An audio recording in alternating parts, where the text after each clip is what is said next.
I'm Aisha Johari and I'm a teacher at Lingua House.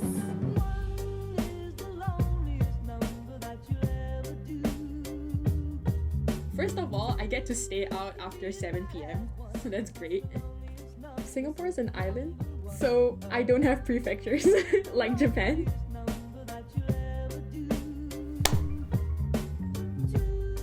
My name is Aisha Johari. I'm Singaporean. I'm turning 22 years old this year. I have many hobbies. I guess my favorite hobby is doing art. I'm a digital artist. I like to paint and draw on the iPad. Yeah, as a hobby. English, Malay, learning Japanese now, and I used to speak a little bit of Arabic, but I have not used it in a long time, so I can't speak it that much. Yeah.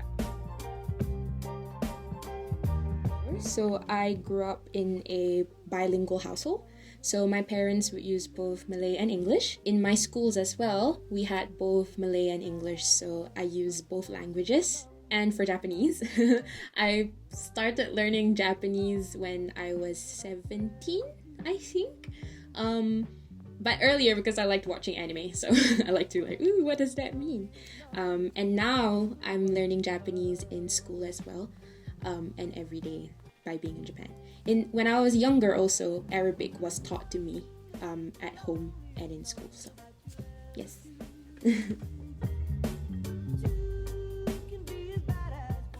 Singapore is an island, so I don't have prefectures like Japan.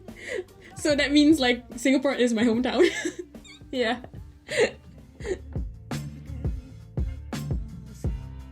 That's such a tough question. Every year, Singapore has this National Day parade on our National Day, right? And it's a very, very big event that happens at this place called Marina Bay Sands. And so what happens is that there's this very, very big parade with a lot of performances and musicals. It's in public. And when I was 12 years old, I think, my school went there on a field trip. It's like a special thing. So I got to see the National Day parade for the first time, in person and not on TV. So that's my favorite memory because first of all, I get to stay out after 7 p.m, so that's great. And then it was just a nice atmosphere, and it was very, very beautiful because Singapore is very beautiful at night. So I will always remember that as my favorite memory. Yeah. I grew up liking anime, but I didn't know if I wanted to come to Japan, right? I just like learning about Japanese culture and the language. I always take part in exchange programs in my polytechnic. I made such good friends from that exchange program that it inspired me to want to come to Japan to study. So I was just looking around and thinking oh, maybe I could study in Japan, maybe. And then Tokyo University of Foreign Studies, Tufts, was starting this new program called School of Japan Studies, and it was catered to international students, and I didn't have to have any Japanese to enter that course, which is good because at that time my Japanese was really bad. So I was what if I tried to apply? And I did, and I got the maxed scholarship, which is good because it pays for almost everything. I stopped my program in Singapore Polytechnic. I packed my bags and I was I'm going to Japan. And so I went to Japan. It's because I made such good friends. And I still see them sometimes. They live in different prefectures. Most of them are from Akita. So whenever I have a break, I go to Akita to say hi to them and I come back. So the School of Japan Study teaches many things about Japan. I started to take an interest in the Japanese society and social issues. Not just about Japan, but just when we think about social issues, where does Japan come into place? I was very interested in learning about inequality, like poverty, people who are in very precarious situations. I will be writing my thesis about that about Singapore and Japan, like Tokyo in particular, as very big cities that have inequality within them. What would I like to do in the future? I want to teach. I want to come back to Tufts and I want to teach sociology or anthropology and just continue doing research. I like to get knowledge and share knowledge. I think it's very important for everybody to feel like they can learn together. I've grown up with very, very good teachers, so they inspire me to want to teach, actually. So that's what I hope I can do in the future. Yeah. Okay.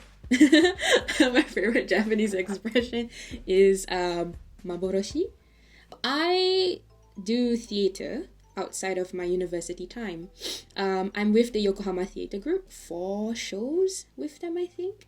I've been doing theater for like 7-8 years now, with different groups and studying about it. So the one thing about theater is that the world that you're in is not real, right? But I have to make it real so that my audience would be like, oh yeah, that's real. So maboroshi, I like the sound of the word. It sounds nice. And I like the meaning. It's like illusion. It's not there. It's a phantom. So it is like a dream. And that's what theater is for me. I like to experience it like it's a dream. And when you're dreaming, you don't know that you're dreaming. You think it's real. So there's that paradox. I like that Japanese has that one word that can explain this whole phenomenon very well. That English is like so long-winded, like like, but no, you just, if you want to express it, you just use the word like maboroshi. Yes, so that's my favorite expression. I care most about how my student is feeling, because learning a language is difficult. Sometimes you feel nervous or scared that you'll make mistakes, and you feel like, oh, if I make a mistake, like I'm dumb or I'm bad. I don't want my students to feel that way, so I always try to encourage them. I think about how they feel. If they are nervous, I say, oh, don't worry about it, just try. And I make mistakes too, and I'm a native speaker, and I will laugh at myself. So I want to make them feel like it's okay. If a sensei can make mistake, you can too, because we're both learning. So how comfortable a student feels and them having fun is the most important thing, I think, when I teach English. Yeah, is to enjoy, basically. Yeah.